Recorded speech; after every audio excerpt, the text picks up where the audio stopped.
وزیر اعلیٰ پنجاب مریم نواز نے اسلاموفوبیا کے خلاف عالمی دن پر اپنے پیغام میں کہا کہ اسلاموفوبیا قابل مذمت ہے اور اس کے باعث دنیا بھر میں مسلمانوں کے ساتھ امتیازی سلوک کیا جا رہا ہے۔ انہوں نے کہا کہ فلسطین اور کشمیر میں معصوم مسلمانوں پر ہونے والے مظالم بھی اسلاموفوبیا کی ایک شکل ہیں۔ مریم نواز کے مطابق اسلام ایک پرامن دین ہے جو بنیادی انسانی حقوق کی ضمانت دیتا ہے اور اسلامی اقدار کو مثبت انداز میں پیش کرنے کی ضرورت ہے۔ انہوں نے مسلم ممالک پر زور دیا کہ باہمی اختلافات ختم کر کے اتحاد کا مظاہرہ کریں۔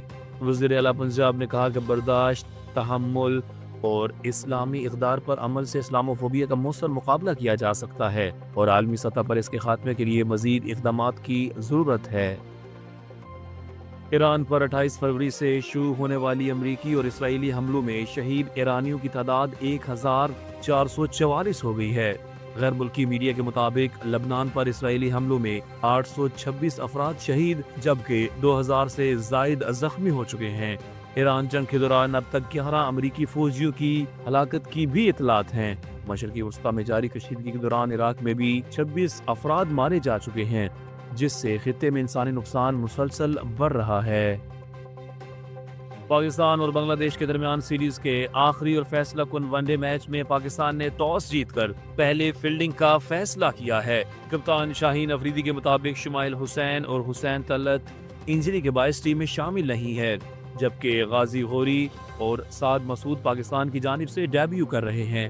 ڈیبیو پر سعد مسعود کو حارث رؤف اور غازی غوری کو محمد رضوان نے کیپ پیش کی۔ پاکستانی ٹیم میں صاحبزادہ فرحان، معاذ صداقت، غازی غوری، محمد رضوان، سلمان علی آغا، عبدالصمد، سعد مسعود، فہیم اشرف، شاہین آفریدی، حارث رؤف اور ابرار احمد شامل ہیں۔ یاد رہے کہ دوسرے ون ڈے میں پاکستان نے بنگلہ دیش کو ڈی ایل میتھڈ کے تحت 128 رن سے شکست دی تھی، جبکہ پہلے میچ میں بنگلہ دیش کامیاب رہا تھا۔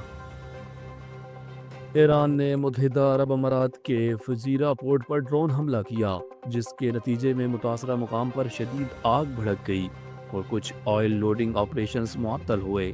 اماراتی حکام کے مطابق فضائی دفاع نے 9 بیلسٹک میزائل اور 33 ڈرون تباہ کر دیے۔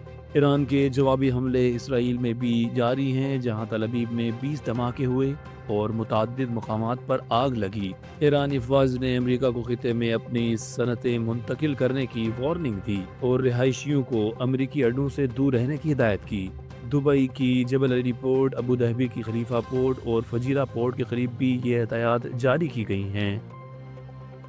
روس حالیہ کشیدگی کے دوران ایران کو انسانی امداد بھیجنے والا پہلا ملک بن گیا ہے۔ عالمی خبر رساں اداروں کے مطابق روس کی امدادی کھیپ ایک کارگو طیارے کے ذریعے 13 ٹن سے زائد طبی سامان لے کر آذربائیجان پہنچی، جہاں سے یہ سرحد پار کر کے ایرانی حکام کے حوالے کی جائے گی۔ امداد میں ہنگامی طبی آلات اور ادویات شامل ہیں تاکہ متاثرہ افراد کو فوری طبی سہولیات فراہم کی جا سکیں۔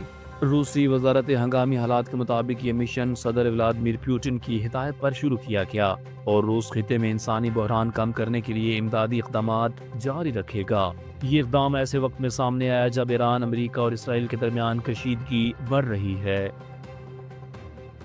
حکومت نے مٹی کے تیل کی قیمت 39 روپے 20 پیسے فی لیٹر بڑھا کر 358 روپے 1 پیسے فی لیٹر کر دی ہے۔ وفاقی حکومت نے پٹرول اور ڈیزل پر پیٹرولیم لیوی برقرار رکھنے کا بھی فیصلہ کیا ہے۔ پٹرول پر 105 روپے 37 پیسے اور ڈیزل پر 55 روپے 24 پیسے فی لیٹر لیوی نافذ رہے گی۔ وزارت توانائی کے مطابق پٹرول اور ڈیزل کی قیمتیں برقرار رکھ کر 23 ارب روپے کی سبسڈی 14 سے 20 مارچ تک ادا کی جائے گی، جس میں پٹرول پر فی لیٹر 49 روپے 63 پیسے اور ڈیزل پر 75 روپے 5 پیسے سبسڈی شامل ہے۔ یہ رقم آئل مارکیٹنگ کمپنیوں کو پرائز ڈیفرنشل کلیمز کی مد میں اوگرا کے ذریعے ادا کی جائے گی۔ کابینہ نے وزیر اعظم کفایت شعاری فنڈ کے قیام کی منظوری دی ہے اور 27 ارب 10 کروڑ روپے اس فنڈ میں منتقل کیے جائیں گے، جبکہ ادائیگی کے طریقہ کار میں بلوں کی تصدیق اور آڈٹ شامل ہوگا۔